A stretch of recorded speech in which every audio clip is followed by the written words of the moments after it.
Welcome to the Emperor stream. Today I'm going to talk about the Blink Charge Double Forge style. Like last time I did a PvT, I talked about a Colossus Charge style, which is pretty good in late game engagements. Like I would say mid game as well, because then you had Charge early done, and several Colossuses. But at the same time, it left you vulnerable to medevac timings and to drops in general.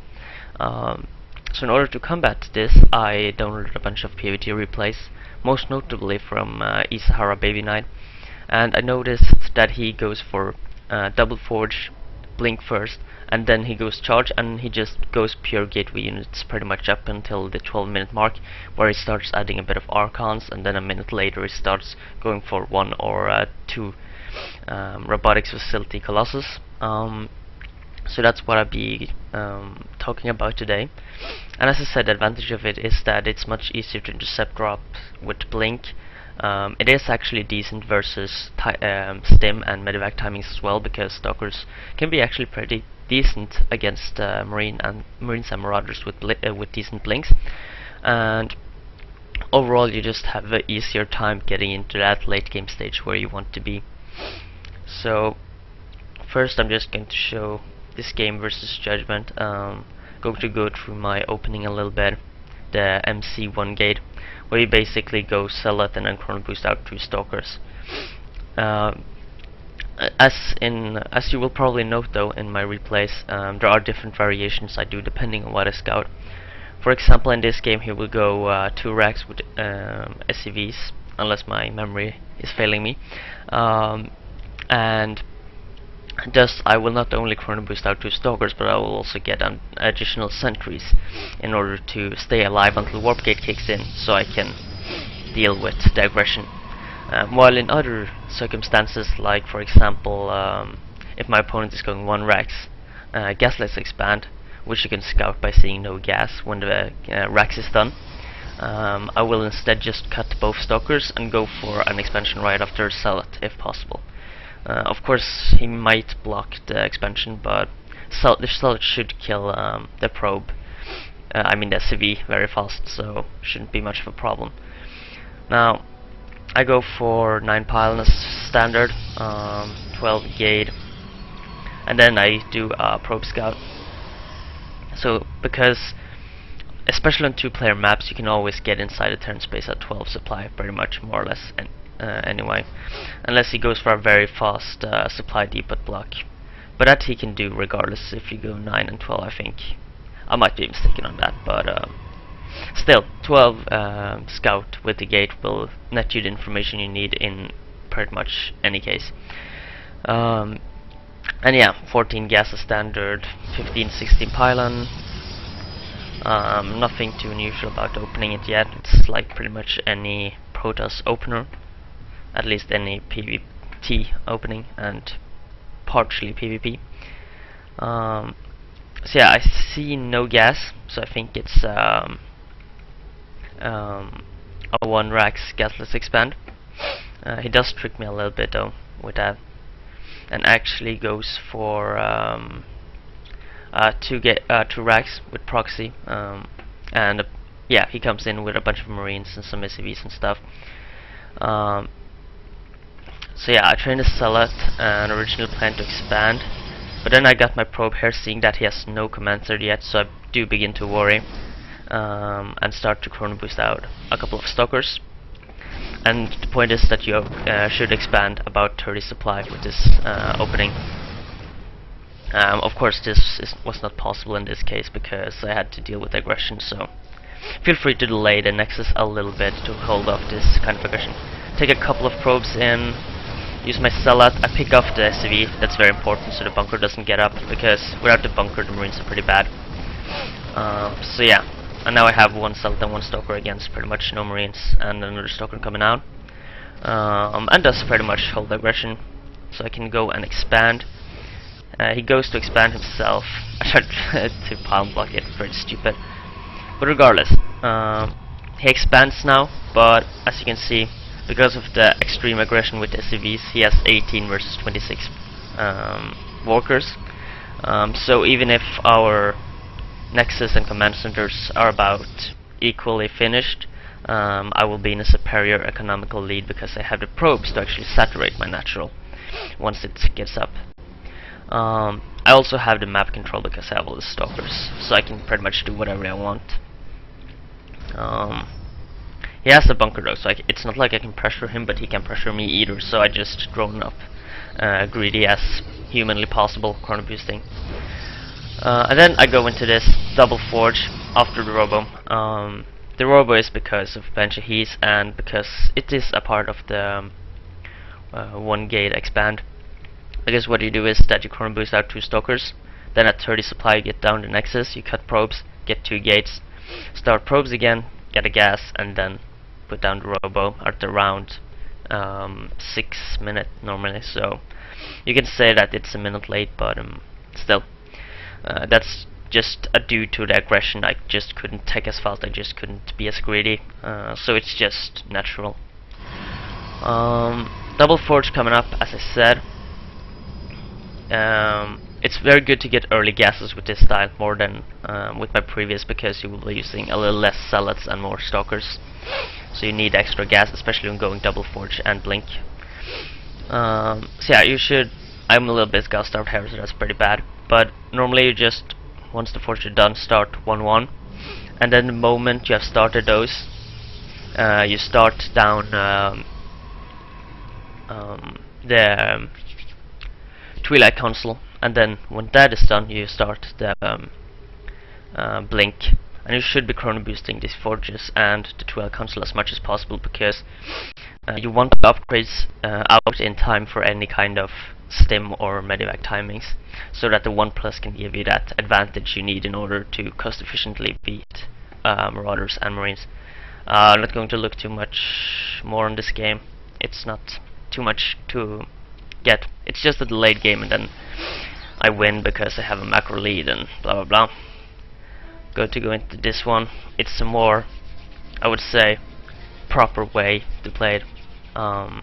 We both open with very greedy builds, and we just go very macro heavy, but it goes to show the timings of everything. It also goes to show the variation that I told about with the 1 gate MC FE. So yeah, it's me versus my teammate of mine playing random, but I didn't want to play random, so he decided to play Terran versus me. So yeah, going to be some chit chat, but just ignore that.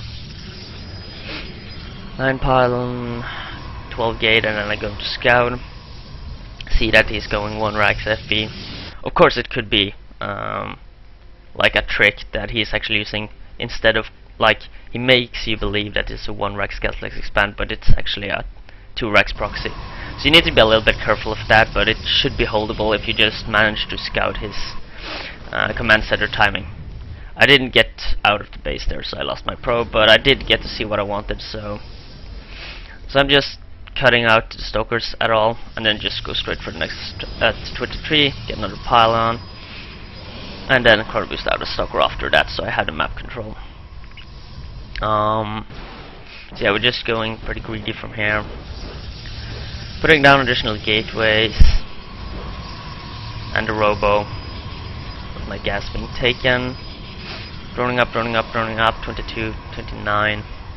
It's pretty equal considering he has 2 base mules. So yeah.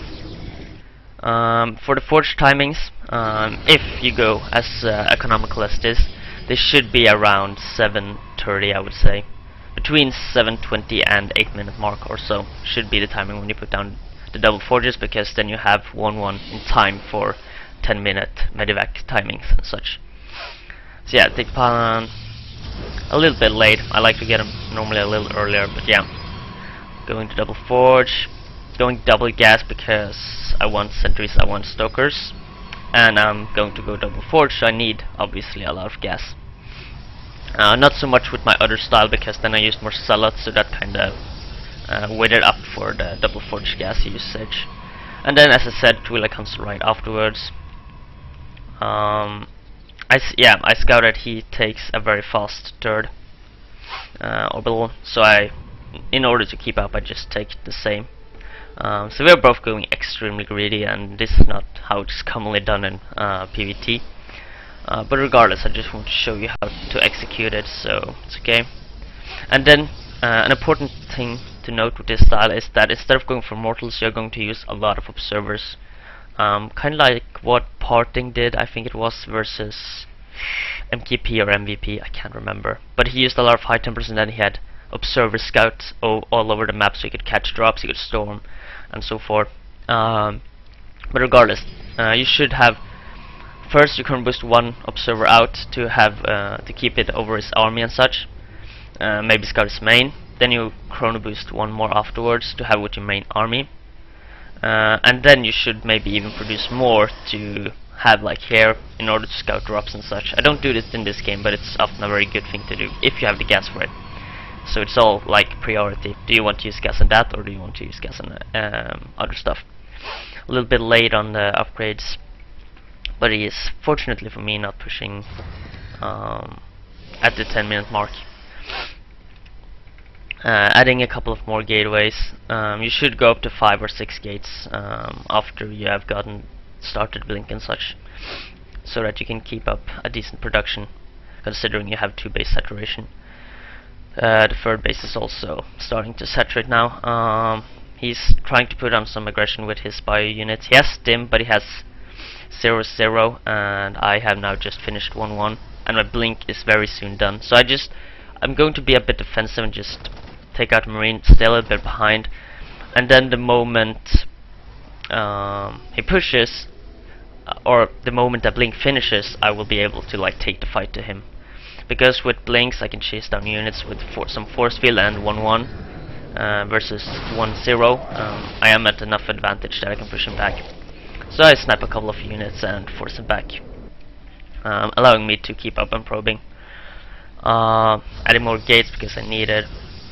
Now, the one thing I don't do in this game that's important to note is that, yeah, okay, I add it now, but the Templar archives should be added about around 11 minutes when blink is starting to get done. This so you can get archons, and archons are very cost efficient against bio units. So in order to survive, you should have some kind of splash. And the thing is that with double upgrades, archons are almost better than storm because they're more consistent splash damage, and they take advantage of the upgrades much more. Not to mention that they are less, I would say, less gas intensive, as you don't need to research and you don't need to let them accumulate. You don't need to have several of them out on the map accumulating energy. And then, like around 12 or 13 minute mark, you should add a robotics facility and a robotics bay, so that you can start around 13-14 minute mark to just start with double robo production. And you should also have your third base by then. Some take it as early as 10 minutes. I don't always feel safe with that, but between 10 and 12 minutes I would say is ideal timing to take your third with this style, because you do, if you want, have the potential to take a bit of map control, unlike the Colossus timing, because then you're always you're always betting on the Colossus winning the fights for you, so you have to move out very slowly because Colossus are not very fast units. But with this style you have a more mobile army, and I would say a slightly stronger army in around the 10-minute mark than you normally have with the Colossus army, since you haven't really gotten the full weight of the tech yet and have still invested a lot of resources into it. So yeah, stacking a lot of resources, I know it's very bad, it's very very bad, but I went a little bit greedier than I thought, so I wasn't exactly expecting so much resources early on. I was expecting more pressure, so. But yeah, he's just moving around with his bio. My charge is now done. I think it was done around the 13-minute mark. 3-3 starting now at 14. So you should have like 3-3 done by 16 or 17.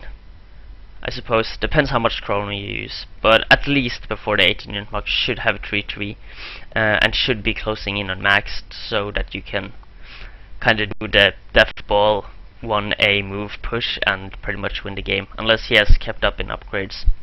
But that's very hard for Terran as they need to begin their engineering by around the 6-minute mark or so to keep up. He has 1-1, I have 2-2 and 3-3 starting, so it's looking pretty good for me. I think yes, he has 2-2 on the way, but it will be done around the time I have 3-3. And with an upgraded advantage, the Protoss army becomes pretty cost efficient. So yeah, some drops. Regarding that, that's one of the strengths normally of Blink Stalkers, but he lures my army away, so that I get caught out of position, and I think he snipes both forges at this time, which is a pretty huge blow. But I'm still not out of the game. It's just that he will be able to keep up in upgrades because of this. For normal drop defense though, you should always have, I would say, a couple of cannons around key points where he's most likely going to drop, and then have a couple of stalkers, maybe up to 4, patrolling forth and back in the base, hopefully sniping the medevacs before they land. I don't do it this time, so I'm not entirely used to the cannon placement and the Stalker patrol on this map, so I'm not sure always where he will drop, but yeah, you should always try to get the medevacs before they actually drop off the units, because if not, then you're going to have a very hard time dealing with them, and especially if your units are out of position like this. Because if I just had been around here, as I normally would be, I could just take my Stalkers, blink right up here, and then I would just clean up the drop pretty fast. But yeah, he successfully lures me away this time. He do loses some units, but it's a worthwhile trade, I think, for him.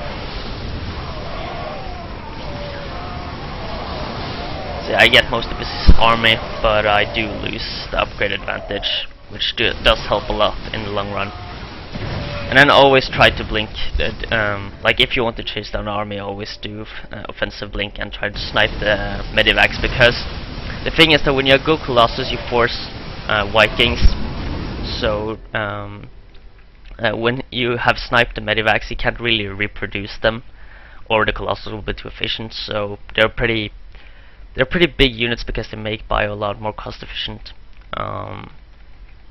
So overall, I would say it's the best thing to snipe is the medevacs instead of single marauders and such, because he can't really replace them. So yeah, I still manage. I still have double robo production and stuff, but I do lose my double forge. I have to restart that again. So 3-3 will be done about equal at an equal timing. Around 16-17 minute mark, you should eventually take your fort, unless you're planning on ending it on 3 bases. Although I would not say that's a very good game plan, because 400 minerals at that stage of the game is pretty much nothing. And also, having a couple of cannons here and a Stalker on patrol would help a lot.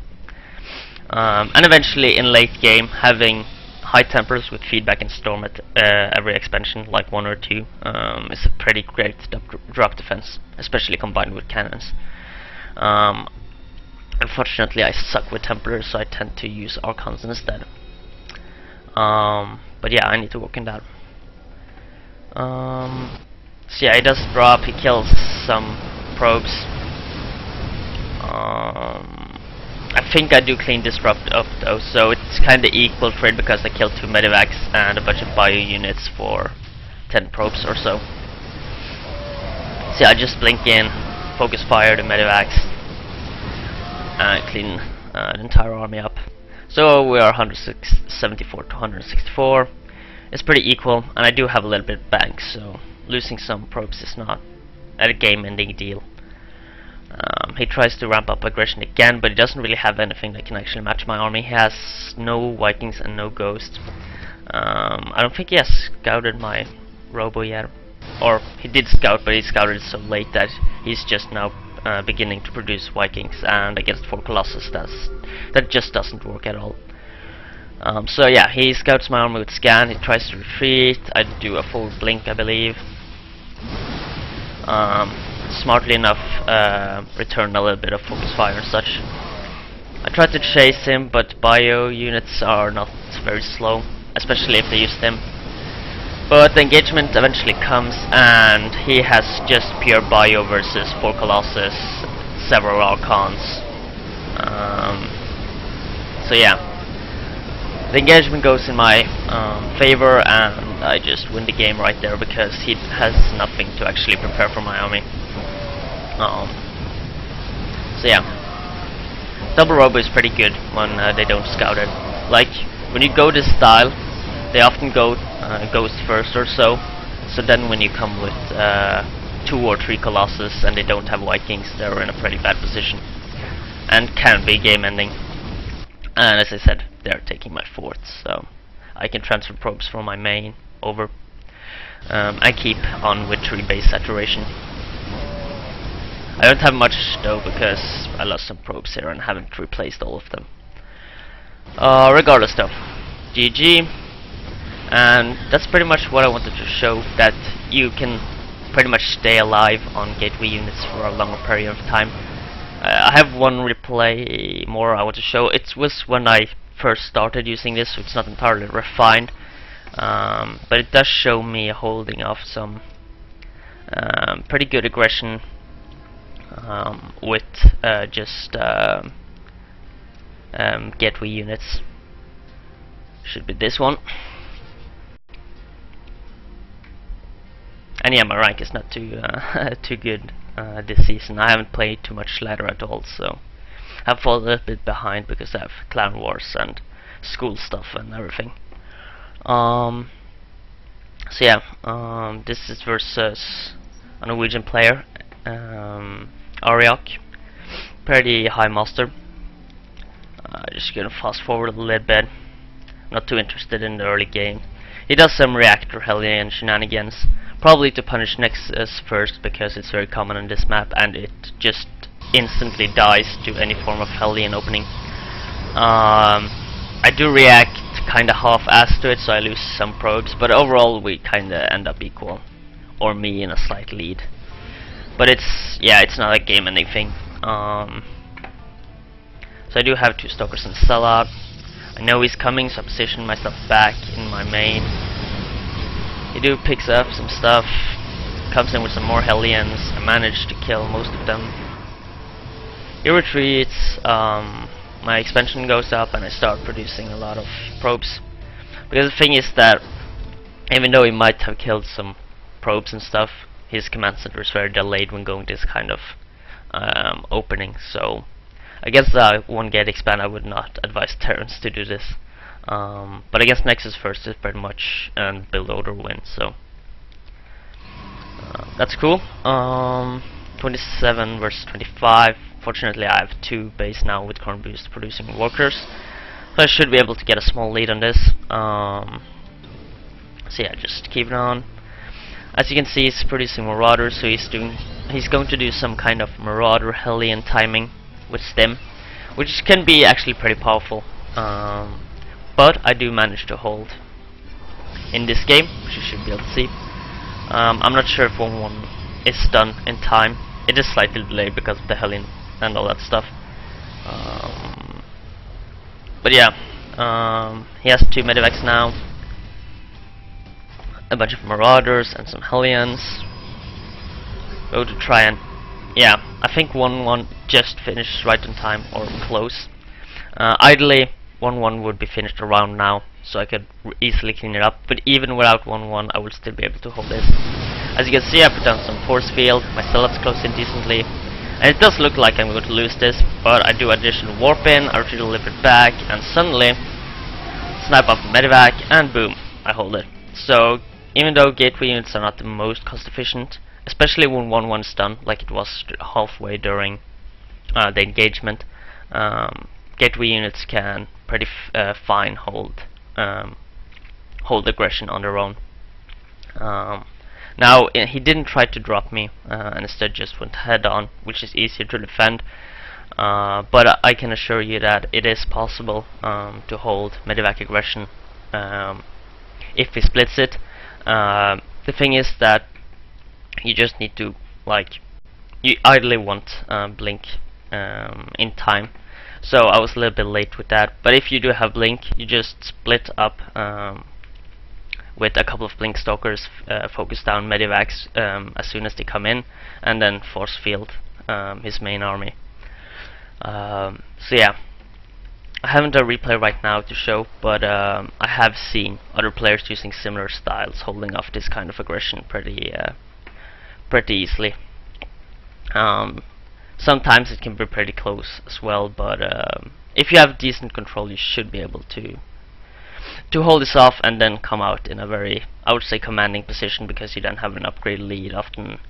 As you can see, I have more probes and so forth. So yeah, that's pretty much what I wanted to show. Thank you for watching, and hope you learned something.